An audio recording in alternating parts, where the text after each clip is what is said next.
This is African American History is American History. Welcome. I'm your host, Harlan Kearsley.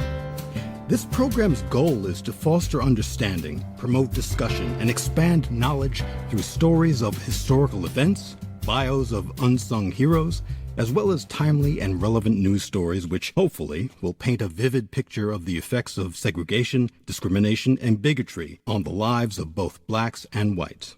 Comparisons will be made between the many racially fractured periods of American history and what's going on right now.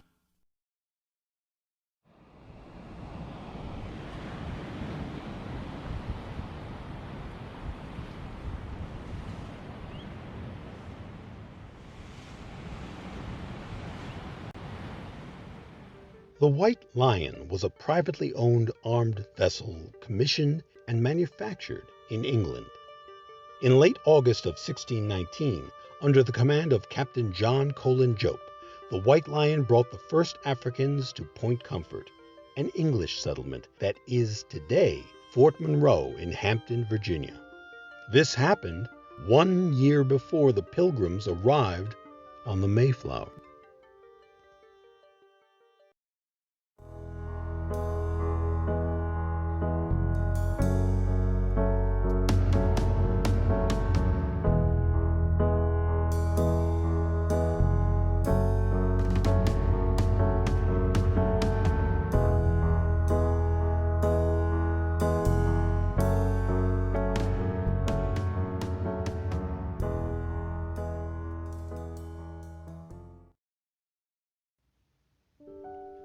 So, what do we know? Well, we know on that first crossing, the ship held a cargo of 20 slaves. We know that the Africans who arrived in 1619 on the White Lion, and a few days later, the ship known as the Treasurer, came from Angola. And we also know how they came to be captured. We don't have all the names, but we do know that Captain William Tucker, the commanding officer at Point Comfort, took 2 Africans from the White Lion into his household, Isabella and Antony. Captain Tucker allowed them to marry, and their child was named, surprise, William Tucker. He became the first recorded black birth in what would soon become America. Now, from 1624 census records, we know that a Negro woman named Angelo arrived on the Treasurer in 1619. Archaeologists have recently discovered a grave that might be hers. Cassandra Newby Alexander, a professor of history at Norfolk State University, said, "This group that came survived and created a solid and growing community of people of African descent, with some of them intermingling with English and the native peoples. This resulted in the emergence of racialized politics, law, and a bifurcated society." On August 24, 2019, C-SPAN interviewed Dr. Cassandra Newby Alexander, professor of history at Norfolk State University.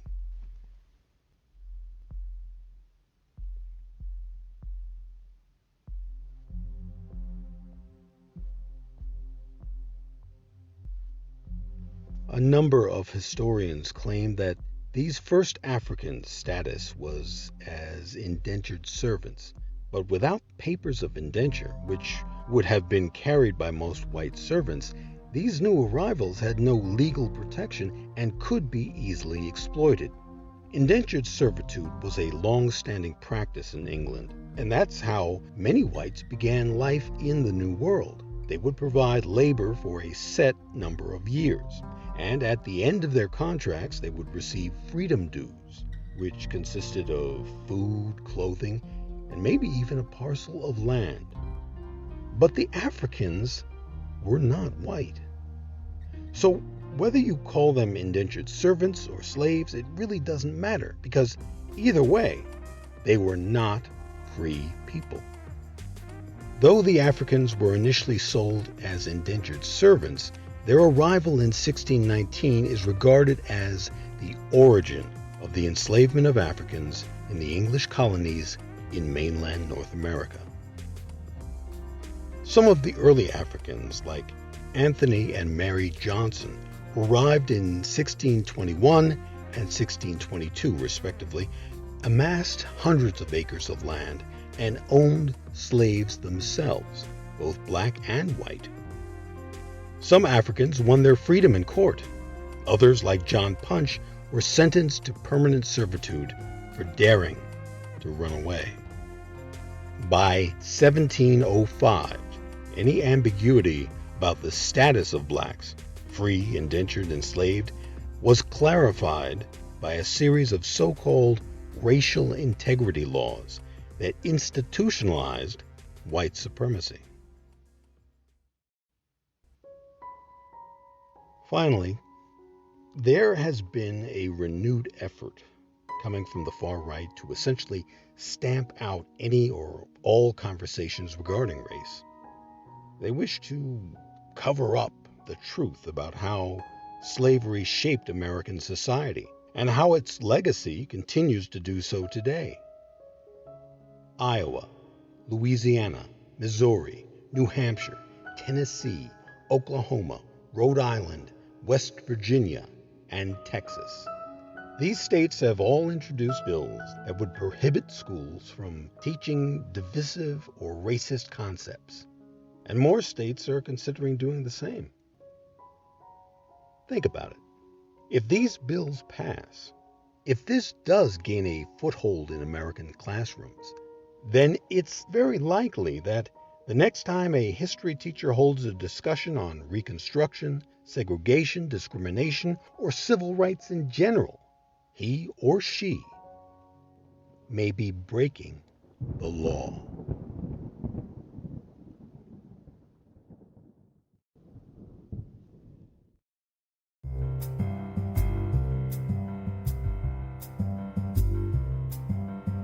This has been African American History is American History. I'm Harlan Kearsley. The episode you've been listening to, When the White Lion Brought Slavery to America, was written and directed by Harlan Kearsley. Thank you for listening. And if you haven't done so, please hit the subscribe button. It's free, and once you do, you'll be notified as soon as new episodes are posted. Thanks again, and please stay safe.